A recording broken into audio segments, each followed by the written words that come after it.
NBC presents Frank Lovejoy in Night Beat.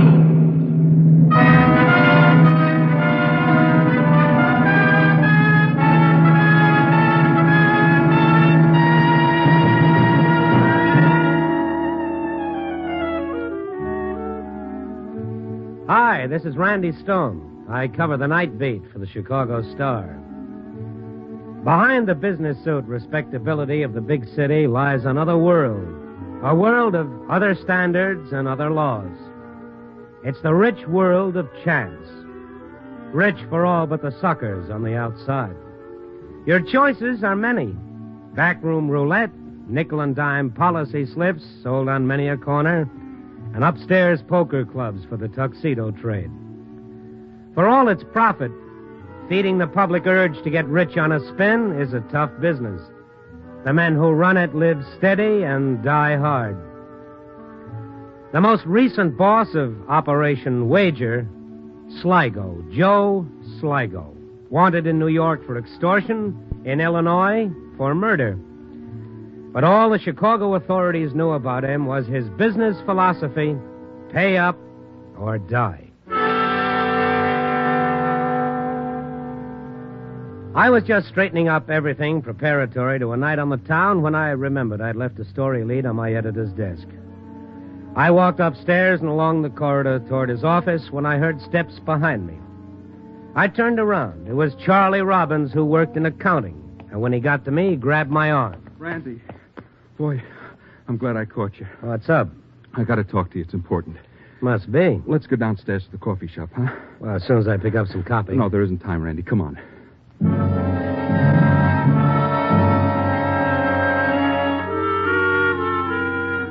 I knew what it was before he told me. It had happened before. Charlie was a family man and a hard worker. A guy with a future, they said. His only trouble was he liked the rattle of dice, and once Charlie started losing, which was most of the time, he'd throw every cent he had to the wolves and then start playing on his credit rating. Charlie's ventures at the tables hadn't leaked through to his boss as yet, only because his friends had kept him out of trouble with cash loans. We crowded into a back booth at the cafe, and I made up my mind I was going to let Charlie sweat this one out alone. Gee, I'm glad I ran into you, Randy. I don't know what I'd have done if I hadn't run into you. Well, the answer is no, Charlie. Listen, Randy, this is the last time, I swear. Every time I bail you out, you only get in deeper. The last time, so help me, Randy, the last time. That's been the story for 2 years, Charlie. What do you let yourself in so deep for? I don't know what it is. It's something that gets you. Every time I go in there saying, I don't care whether I win or lose. I'm just doing it for the fun of it. That's what I say. Then I start to drop some dough. It's like I'm drowning. I got to get back. Then it's all gone, and I come out of it, and there's the guy with my money. I want to reach across and grab it back. And then I remember I lost it. And I got to go home. Can't stay away from it, huh, Charlie? No. Well, what about next time? There won't be a next time, Randy, I swear. Look, Randy, I wouldn't ask you for the money, not if it was just another $50 to some guy in the club, but this is serious. Isn't it always? Yeah, I guess. But this is really serious. Randy, this guy, he told me, if I don't have the money by tonight, see, I'm in deep to him. Not like the other times, deeper. How much deeper? I'm to him for $3,000. $3,000? Yeah. Oh, Charlie, you're talking to the wrong guy. What do I do, Randy? He said if I didn't have the money... Who said? Phil, his name is. He's Sligo's right-hand man. Sligo? Joe Sligo? Yeah. You know Sligo? No, and I don't care if I never meet him. Randy, what am I going to do? $3,000. You got yourself in a lot of trouble. You know lots of people, Randy. Look. Let's say I took a loan. Now, I make $75 a week. Say I took out a loan for $3,000 and paid it back over a period of, say, 2 years. Who are you kidding? You're loaned up to your neck. Yeah, but I'd pay this one off first. $3,000. A wife, a couple of kids. Don't lecture me. I got half a mind to let them do what they want to you, Charlie. Maybe you have a right to throw your own dough into the lake. That's your business. As far as your family is concerned, that's their business if they put up with this routine. But when you come to me for dough, that's my business. My good sense says I'll be supporting the City Poker Club for the next couple of years. You're right. You're right. I got no business coming to you for money. I got myself into it. I got to pay for it. Forget it, Randy. I'm sorry I brought it up. Sit down. Sit down. $3,000. The reason I was thinking about a personal loan from somebody, I wouldn't have to tell them about my other obligations. A loan company, a bank, I wouldn't have a chance. They want to know about the people you owe and maybe collateral. Oh, hold on now. Come on, take it easy. Hey, take a cigarette.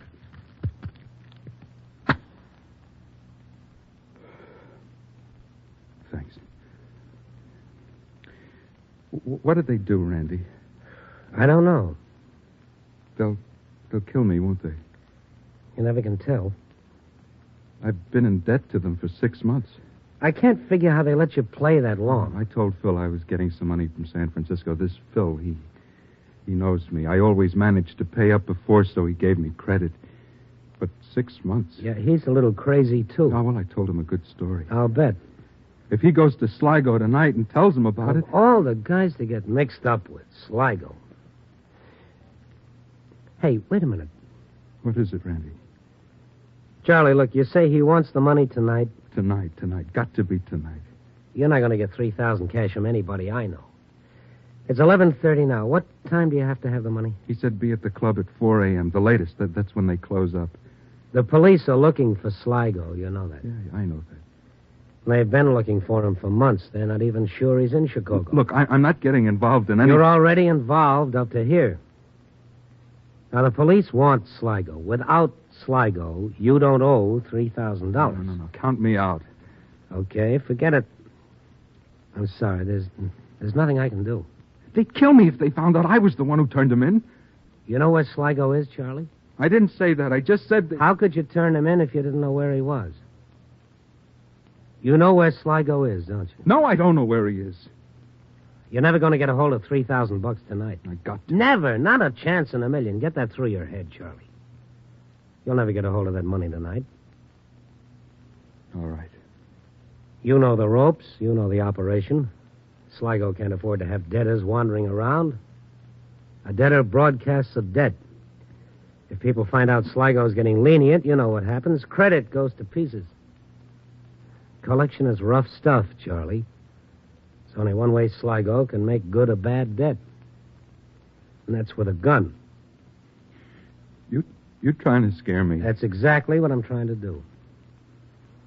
I'll get the money if I have to... Oh, sit down. Don't be a fool. That's not the answer. There's $50,000 up there in the safe. I've got the key to the office. Why didn't you take it before? I thought of it. You think I didn't think of it? But you didn't take it. All day I handled this stuff. We made up the payroll today. All I had to do was You didn't take it, and that's what counts. And you're not going to take it now. Now, sit down. Now, listen to me, Charlie. You came to me for help. Now, if I'm going to help you, you've got to tell me everything, and on the level. Otherwise, I won't lift a finger. I told you everything. Do you know where Joe Sligo is? Now, answer me. Yeah.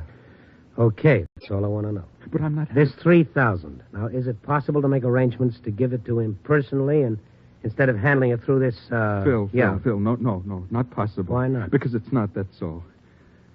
What's this all about? A trap, a setup. Are you crazy? It's safer than walking home past those dark alleys, Charlie. What would it be? I mean, what kind of a setup? Well, that we'd have to talk to the police about. And if something went wrong? You'd be no worse off than you are. What do you say? I need a drink. Let's get out of here.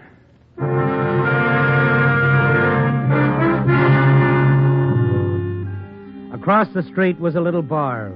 Blue lights and soft music. We sat down. I bought Charlie something to settle his nerves. He gulped it down, made a face, and then fell to dipping the bottom of his glass in the wet spot on the bar. I asked him if it was all settled, if he'd go through with it. He didn't answer me. I got up, called Lieutenant Peterson, told him where to meet me. In 15 minutes, the three of us, Charlie, the lieutenant, and I, were sitting in a back booth making our plans. 4 o'clock, huh? That's what he said, didn't you, Charlie? Did you say 4 o'clock, Charlie? Come on, Charlie, snap out of it. Look at me. Did you say 4 o'clock? 4 o'clock, yeah. What's the address?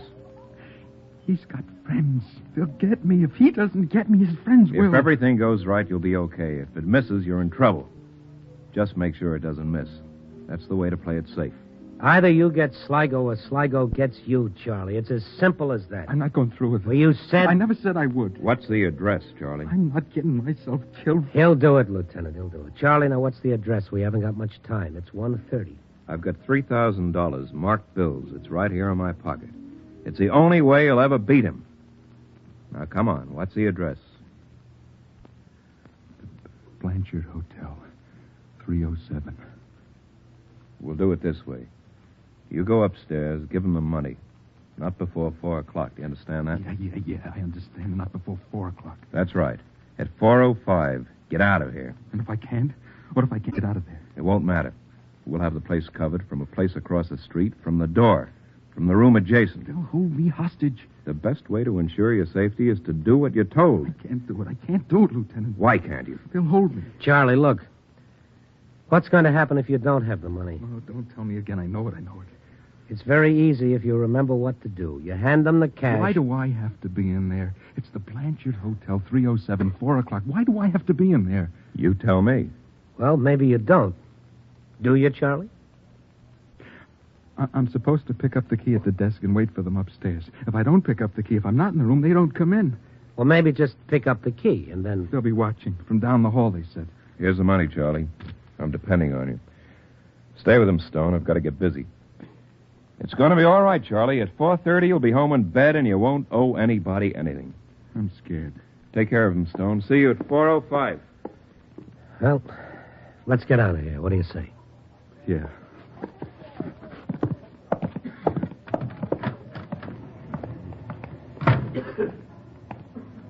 Maybe they're watching. Every minute, maybe they've got their eye on me.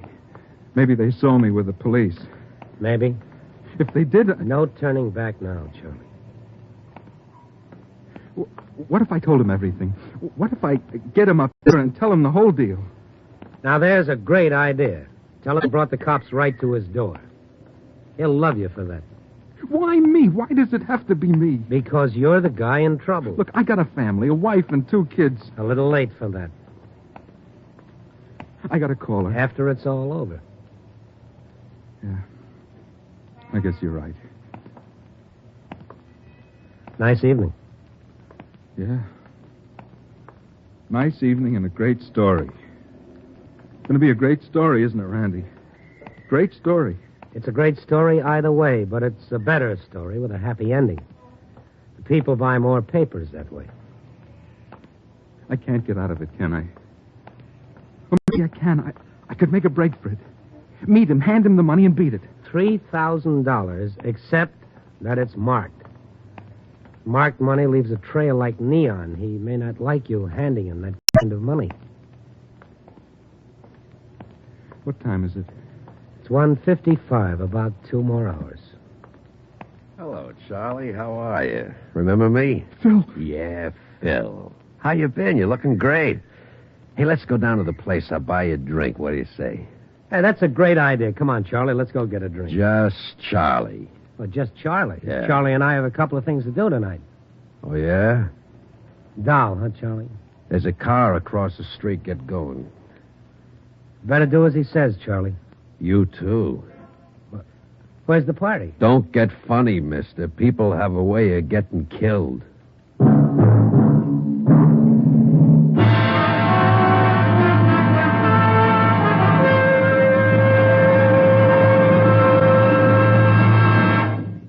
NBC is bringing you Night Beat, starring Frank Lovejoy as Randy Stone. A child with cerebral palsy has only half a chance. Won't you give him the other half? He needs costly, highly specialized care. He needs to learn to walk and talk. He needs to learn things everyone else takes for granted. But does he get them? He gets less than half because the care just isn't there. Right now, the tragic truth is that 92 out of every 100 persons with cerebral palsy must struggle along without any care at all. Give them a chance to lead useful, active lives. Give them a chance to become self-sufficient. That's all they ask, just a fair chance. You can help them lead active, useful lives by supporting cerebral palsy, care of your local postmaster. Remember, a child with cerebral palsy has only half a chance. Won't you give him the other half?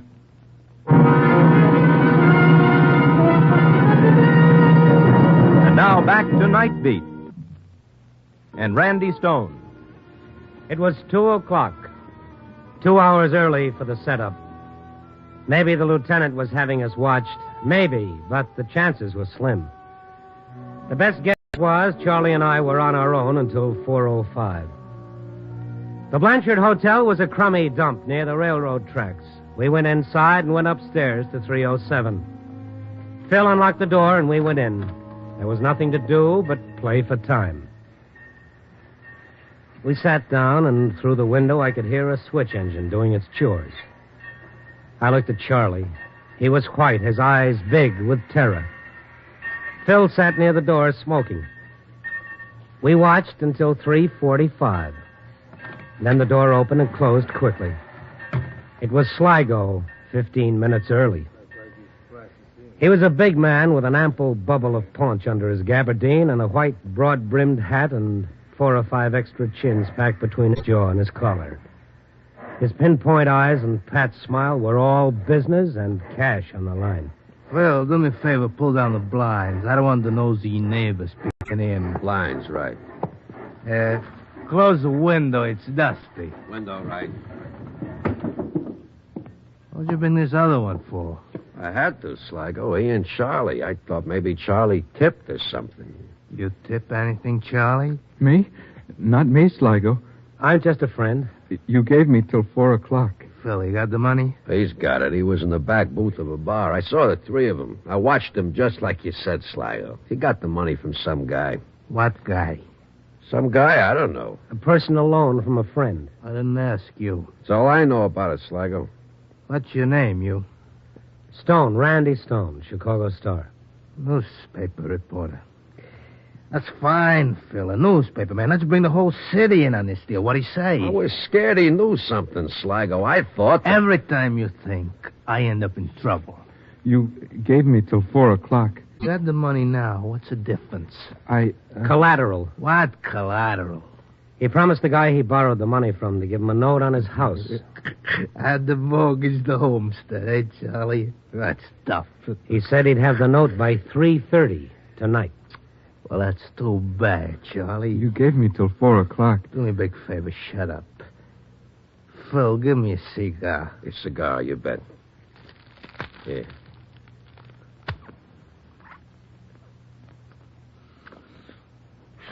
Tell me, Stone, what kind of reporter are you?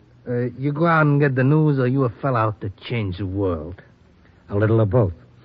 Seems to me I read something of yours sometime. That's always nice to hear. About a man getting sent up for murder. How it was that he got mixed up in it, right? Phil, do me a favor, sit down. Pacing makes me nervous, didn't I tell you? Oh, sorry. People in this room, they're the only ones know I'm in town. The only ones in the world. Now, when information like this gets out, like through a mouthy slob like Charlie here, I can get into lots of trouble. Must be a big payoff, Sligo. Good enough. A thing like this record, I don't let get away so easy. I get your point. You like to gamble, Mr. Stone. You think it's naughty, huh? Well, gambling? I don't know. Yeah, well, let me tell you something, Mr. Stone. Gambling is a good way to get out your hate. That's why people gamble, not to get rich. You gamble your money, it's like a knife. And you gamble, can I stick that knife in that fellow, or will he stick his knife in me, huh? Sligo, listen. Shut up. You're an onion head. I'm talking with a man got some sense. You sit there, you listen, try to learn something, onion head. Stone, what I say, that's right, huh? There's some truth in it. Yeah, you bet. I'll tell you something else, Stone. Everybody gambles. Everybody.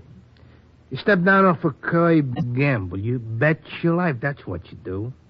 Every time you step off a curb, you say, I bet my life a car don't come along and hit me. That's gambling, huh? Ain't it, Stone?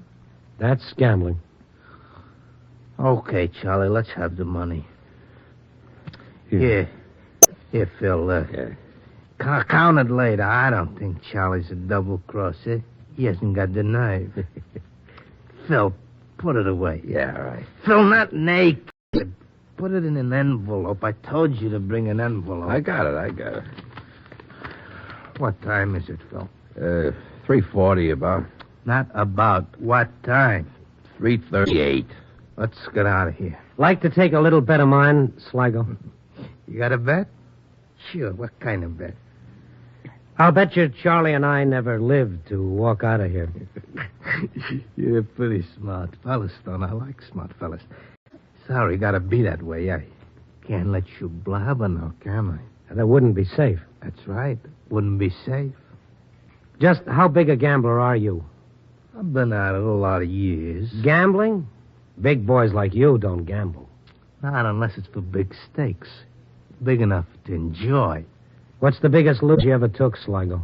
100,000, one roll of the dice. Peanuts.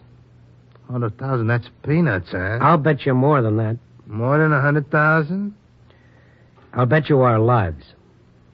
Your lives, huh? Come on, Sligo, let's get out of here. Shut up, Phil. Go on, make your proposition, Stone. One hand of draw poker. For your life. For my life and Charlie's. Oh, there's a gamble for you, Sligo. Or are you strictly a sure thing better? A gamble is a gamble, Mr. Stone. If I gamble for your life, what do I get out of it? I got your life right now. I don't gamble for what I already got.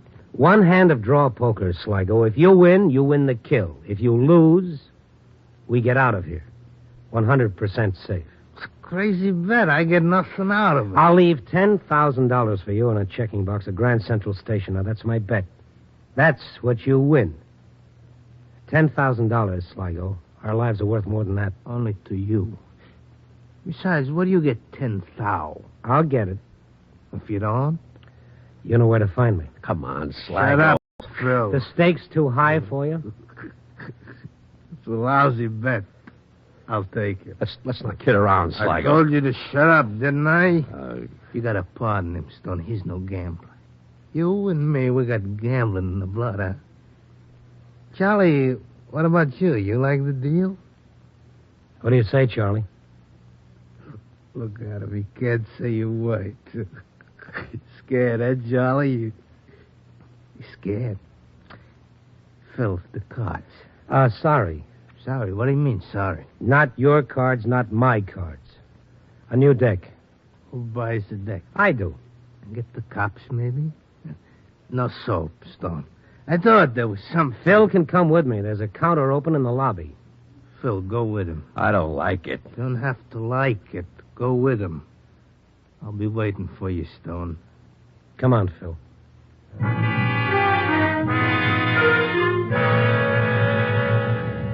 Phil and I went downstairs. I walked slowly, using up the seconds. We bought a deck of cards. I put them in my pocket. And Phil and I went back upstairs. I looked at my watch. 3:55. When we walked into the room, there was the night table dragged out in the center of the room, 2 chairs on each side. Charlie was sitting in the corner, his face white and the sweat pouring down the flesh of his throat. Sligo was all smiles. He was having the time of his life. We sat down. I put the unopened pack of cards on the table right in the middle. Sligo picked it up, turned it slowly around in his hand, and then he put it down again. And he nodded. The game was on. One hand, draw poker. The stakes, our lives. You open the pack, Stone. I trust you. Thanks.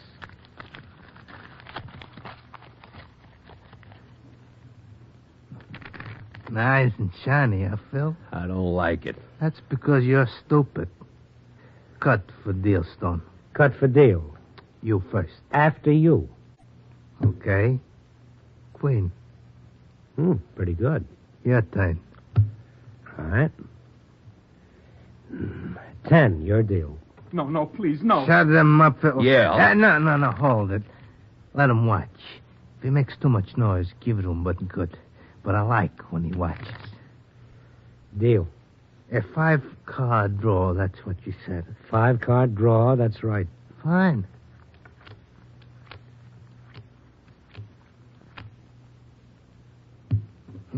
Looks funny, no money on the table.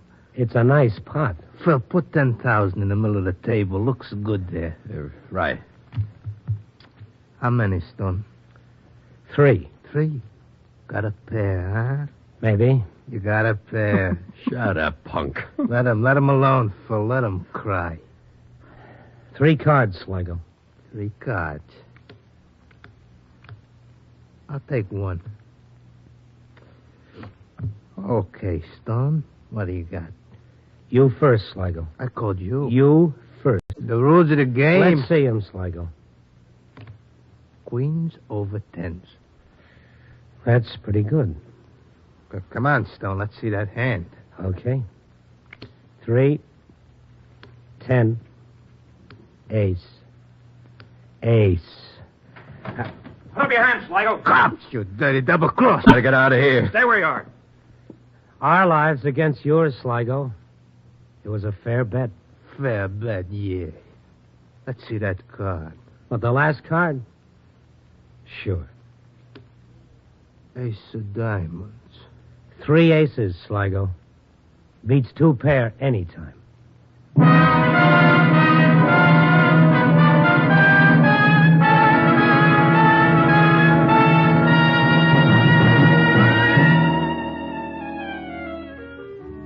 Yeah, Joe Sligo, gambler, got fat on his own odds. The cards were always stacked, and the wheel always favored the house. But when he played a straight hand of draw poker for human life, Joe Sligo just didn't have enough aces. That's because he forgot that luck and rackets don't jibe. When you're betting murder against the chair, you're up against the United States population. And you know what those odds are. 150 million to 1. Copy, boy.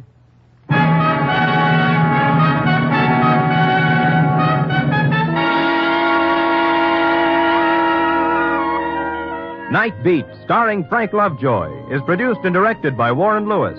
Tonight's story was written by David Ellis with music by Robert Armbruster. Featured in tonight's cast were Shep Menken, Jeff Corey, Hal March, and Don Diamond. Don Rickles speaking. Listen next week at this time and every week as Randy Stone searches through the city for the strange stories waiting for him in the darkness.